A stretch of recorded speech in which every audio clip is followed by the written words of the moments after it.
ರೇವಣ್ಣ ಪರ ವಕೀಲರು ಕೋರ್ಟ್ನಲ್ಲಿ ವಾದ ಮಂಡನೆ ಮಾಡ್ತಾ ಇದ್ದಾರೆ. ರೇವಣ್ಣ ವಿರುದ್ಧ ಹಾಕಿರುವ ಕೇಸುಗಳ ಬಗ್ಗೆ ಉಲ್ಲೇಖ ಮಾಡ್ತಾ ಇದ್ದಾರೆ. ಸಂತ್ರಸ್ತೆ ಬಗ್ಗೆ SIT ಎಲ್ಲಿಯೂ ಕೂಡ ಮಾಹಿತಿ ನೀಡಿಲ್ಲ. This is regarding kidnap case ಏನಿದೆ ಅಲ್ಲ, ಅದರಲ್ಲಿ ಆಕೆಗೆ ಹಲ್ಲೆ ಆಗಿದೆಯಾ, ಆಕೆ ಮೇಲೆ ರೇಪ್ ಆಗಿದೆಯಾ, ಆ ಥರದ ಯಾವುದೇ ಮಾಹಿತಿಯನ್ನು SIT ನೀಡಿಲ್ಲ ಅಂತ ರೇವಣ್ಣ ಪರ ವಕೀಲರು ವಾದ ಮಂಡನೆ ಮಾಡ್ತಾ ಇದ್ದಾರೆ. ರೇವಣ್ಣ ಅವರ ಡಿಫೆನ್ಸ್ನಲ್ಲಿ ಅವರು ವಾದ ಮಂಡನೆ ಮಾಡ್ತಾ ಇದ್ದಾರೆ. ರೇವಣ್ಣ ವಿರುದ್ಧ ಏನೇನು ಕೇಸುಗಳು ಹಾಕಿದ್ದಾರೆ ಅನ್ನೋದನ್ನ ಕೂಡ ಉಲ್ಲೇಖ ಮಾಡಿದ್ದಾರೆ. ಸಂತ್ರಸ್ತೆಗೆ ಆಕೆ ಬಗ್ಗೆ ಇದುವರೆಗೂ ಕೂಡ ಆಕೆ ಏನು ಹೇಳ್ತಿದ್ದಾಳೆ ಅನ್ನೋದರ ಉಲ್ಲೇಖ ಎಲ್ಲೂ ಕೂಡ ಆಗಿಲ್ಲ. ಸಂತ್ರಸ್ತೆ ಅಂದ್ರೆ ಯಾರನ್ನ ಕಿಡ್ನಾಪ್ ಮಾಡಲಾಗಿತ್ತು ಅಂತ ಹೇಳಲಾಗ್ತಾ ಇದೆಯೋ, ಆಕೆ ಮೇಲೆ ಹಲ್ಲೆ ಆಗಿದೆಯಾ, ಆಕೆ ಮೇಲೆ ರೇಪ್ ಆಗಿದೆಯಾ, ಈ ಬಗ್ಗೆ SIT ಎಲ್ಲಿಯೂ ಕೂಡ ಮಾಹಿತಿ ನೀಡಿಲ್ಲ ಅಂತ ರೇವಣ್ಣ ಪರ ವಕೀಲರು ಡಿಫೆನ್ಸ್ ಆರ್ಗ್ಯುಮೆಂಟ್ ಮಾಡ್ತಾ ಇದ್ದಾರೆ. ಸೆಕ್ಷನ್ 364 ಬಗ್ಗೆ ವಿವರಣೆ ಕೊಡ್ತಾ ಇದ್ದಾರೆ ನಾಗೇಶ್. 364A ಕಿಡ್ನಾಪ್, ಕೊಲೆ, ಜೀವಹಾನಿ ಹಾಕ್ತಾರೆ, ಆದರೆ ನಮ್ಮ ಕಕ್ಷಿದಾರರು ಆ ರೀತಿ ಯಾವುದನ್ನು ಮಾಡಿಲ್ಲ ಅಂತ ರೇವಣ್ಣ ಪರವಾಗಿ ವಕೀಲರು ಕೋರ್ಟ್ನಲ್ಲಿ ವಾದ ಮಂಡನೆ ಮಾಡ್ತಾ ಇದ್ದಾರೆ. ಕಿಡ್ನಾಪ್ ಆಗಿದೆ ಅಂತ ಹೇಳಲಾದಂಥ ಪ್ರಕರಣದ ವಿಚಾರಣೆ ಕೋರ್ಟ್ನಲ್ಲಿ ನಡೀತಾ ಇದೆ. ಇದು ನಿಜಕ್ಕೂ ಕಿಡ್ನಾಪ್ ಹೌದಾ ಅಲ್ವಾ ಅಂತ, ಆಮೇಲೆ ಅಲ್ಲಿ ಹಾಕಿರ್ತಕ್ಕಂಥ ಸೆಕ್ಷನ್ಗಳು, ಉಲ್ಲೇಖ ಮಾಡಿರ್ತಕ್ಕಂಥ ಸೆಕ್ಷನ್ಗಳು ರೇವಣ್ಣ ಅವರಿಗೆ ಅಪ್ಲೈ ಆಗುತ್ತಾ ಇಲ್ವಾ ಅನ್ನೋದ್ರ ಬಗ್ಗೆ ವಿಚಾರಣೆ ನಡೀತಾ ಇದೆ. ರೇವಣ್ಣ ಪರ ವಕೀಲರು ಅಲ್ಲಿ ವಾದ ಮಂಡನೆ ಮಾಡ್ತಾ ಇದ್ದಾರೆ. SIT ಎಲ್ಲೂ ಕೂಡ ಮಹಿಳೆಯ ಬಗ್ಗೆ ಉಲ್ಲೇಖವನ್ನೇ ಮಾಡಿಲ್ಲ ಅಂತ ಹೇಳ್ತಾ ಇದ್ದಾರೆ. ಆಕೆ ಮೇಲೆ ಏನು ಹಲ್ಲೆ ಆಗಿದೆಯಾ ಅಂದ್ರೆ ಅಲ್ಲಿ 364A ಹಾಕಿರೋದ್ರಿಂದ ಆಕೆ ಮೇಲೆ ಹಲ್ಲೆ ಆಗಿದೆಯಾ ಇಲ್ವಾ, ಅಥವಾ ಆಕೆ ಮೇಲೆ ಬೇರೆ ಲೈಂಗಿಕ ದೌರ್ಜನ್ಯ ಆಗಿದೆಯಾ ಇಲ್ವಾ ಅಂತ SIT ಮಾಹಿತಿ ಕೊಟ್ಟಿಲ್ಲ ಅಂತ ಹೇಳ್ತಾ ಇದ್ದಾರೆ. ಮತ್ತಷ್ಟು ಮಾಹಿತಿಯೊಂದಿಗೆ ಶ್ರೀಪಾದ್ ಪಾಟೀಲ್ ಈಗ ನೇರ ಸಂಪರ್ಕದಲ್ಲಿ ಜಾಯ್ನ್ ಆಗಿದ್ದಾರೆ. ಶ್ರೀಪಾದ್ ಪಾಟೀಲ್, ಕೆಲ ವಿಶೇಷವಾದಂಥ ವಿಚಾರಗಳು, ಅದರಲ್ಲೂ ಕೂಡ ನಡಿ ಈಗ ಶುರು ಮಾಡೋಣ.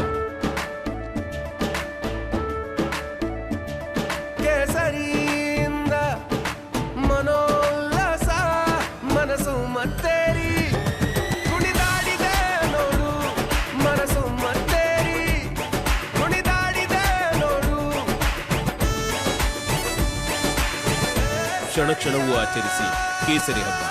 ವಿಮಲ್ ಬಾಯಲ್ಲಿ ಹೇಳಿ ಕೇಸರಿ ಕೂಡ ಈ ವಾದವನ್ನು ಗಮನಿಸ್ತಾ ಇದ್ದಂಗೆ ಜಾಮೀನು ಅರ್ಜಿ ಏನಾಗಬಹುದು ಅನ್ನೋದು, ಅಥವಾ ಜಾಮೀನು ವಾಟ್ ನೆಕ್ಸ್ಟ್ ಅನ್ನೋದ್ರ ಬಗ್ಗೆ ಸದ್ಯ ಸ್ವಾರಸ್ಯಕರವಾದಂಥ ವಾದ ಪ್ರತಿವಾದ ಹೇಗಿದೆ ಶ್ರೀಪಾದ್ ಪಾಟೀಲ್?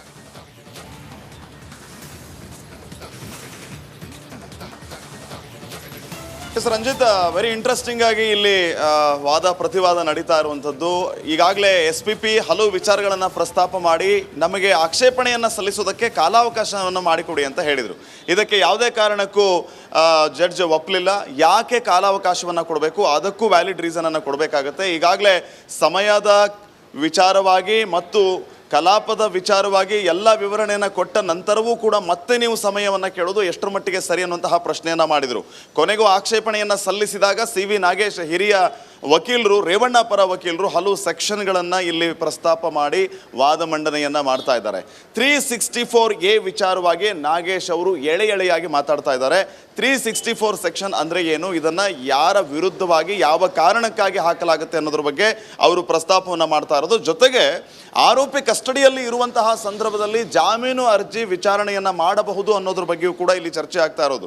ನಿರಂಜನ್ ಸಿಂಗ್ ಕೇಸನ್ನು ಪ್ರಸ್ತಾಪ ಮಾಡಿದರು, ಸುನಿತಾ ದೇವಿ, ತೀಸ್ಲಾ, ಈ ಎಲ್ಲ ವಿಚಾರಗಳನ್ನು ಪ್ರಸ್ತಾಪ ಮಾಡಿ ಜಾಮೀನು ಕೊಡುವ ವಿಚಾರಕ್ಕೆ ಸಂಬಂಧಪಟ್ಟಂಗೆ ಇಲ್ಲಿ ಪ್ರಸ್ತಾಪ ಮಾಡಿದರು. ಇದರ ಜೊತೆಗೆ ಎಷ್ಟೇ ಪ್ರಾಸಿಕ್ಯೂಟರ್ಗಳು ಬಂದರೂ ಕೂಡ ಇದರ ಜೊತೆಗೆ ಇನ್ನೂ ಒಂದು ವಿಚಾರವನ್ನು ನಾಗೇಶ್ ಅವರು ಇಲ್ಲಿ ಪ್ರಸ್ತಾಪ ಮಾಡಿದರು. SIT ಆಕ್ಷೇಪಣೆಯನ್ನು ಸಲ್ಲಿಸುವ ವಿಚಾರಕ್ಕೆ ಸಂಬಂಧಪಟ್ಟಂತೆ ಮತ್ತು SPP ನೇಮಕದ ವಿಚಾರಕ್ಕೆ ಸಂಬಂಧಪಟ್ಟಂತೆ ಹಲವು ರೀತಿಯ ನಿಯಮ ಉಲ್ಲಂಘನೆ ಮಾಡ್ತಾ ಇದೆ.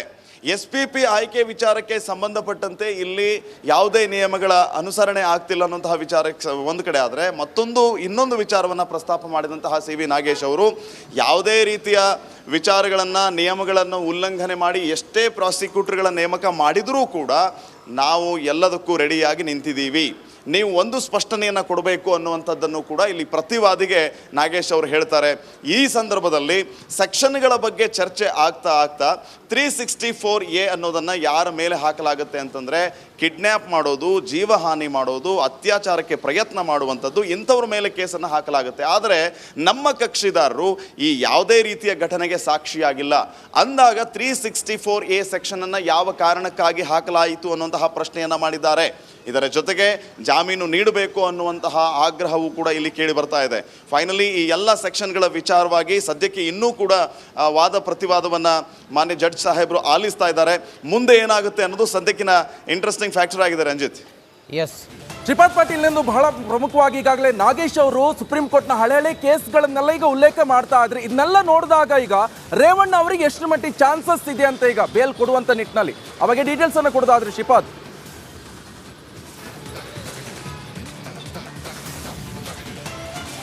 ಎಸ್ ನಿಕೇಶ್, ಪ್ರಮುಖವಾಗಿ ನಿರಂಜನ್ ಸಿಂಗ್ ಹಾಗೆ ಸುನಿತಾ ದೇವಿ ಕೇಸನ್ನ ಇಲ್ಲಿ CV ನಾಗೇಶ್ ಅವರು ಪ್ರಸ್ತಾಪ ಮಾಡ್ತಾ ಇದ್ದಾರೆ. ಇದರ ಜೊತೆಗೆ ಇನ್ನೊಂದು ವಿಚಾರವನ್ನು ಅವ್ರು ಹೇಳ್ತಾ ಇರೋದೇನಂತಂದ್ರೆ, ಆರೋಪಿ ಕಸ್ಟಡಿಯಲ್ಲಿ ಇರುವಂತಹ either it's a judicial custody or police custody or SIT custody, ಈ ಕಸ್ಟಡಿಯಲ್ಲಿ ಇರುವಂತಹ ಸಂದರ್ಭದಲ್ಲಿ ನಾವು ಅರ್ಜಿ ವಿಚಾರಣೆಯನ್ನ ಮಾಡಬಹುದಾಗಿದೆ. ಜಾಮೀನು ಅರ್ಜಿ ವಿಚಾರಕ್ಕೆ ಸಂಬಂಧಪಟ್ಟಂತೆ ವಾದ ಪ್ರತಿವಾದಕ್ಕೆ ಆಕ್ಷೇಪಣೆಗೆ ಯಾವುದೇ ರೀತಿ ಅಭ್ಯಂತರ ಇಲ್ಲ.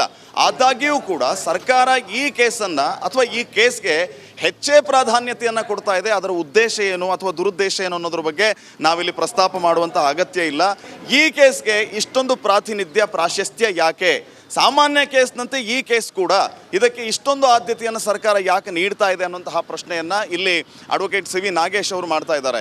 ಇದರ ಜೊತೆಗೆ ಈ ನಿರಂಜನ್ ಸಿಂಗ್ ಮತ್ತು ಸುನಿತಾ ದೇವಿ ಅವರ ಕೇಸನ್ನು ಕೂಡ ಪ್ರಸ್ತಾಪ ಮಾಡಿರುವಂತಹ CV ನಾಗೇಶ್ ಅವರು ಜಾಮೀನಿನ ವಿಚಾರವನ್ನು ಮತ್ತೆ ಮುನ್ನೆಲೆಗೆ ತರ್ತಾ ಇದ್ದಾರೆ. ಸೊ ಸದ್ಯಕ್ಕೆ ಸುಪ್ರೀಂ ಕೋರ್ಟ್ನಲ್ಲಿ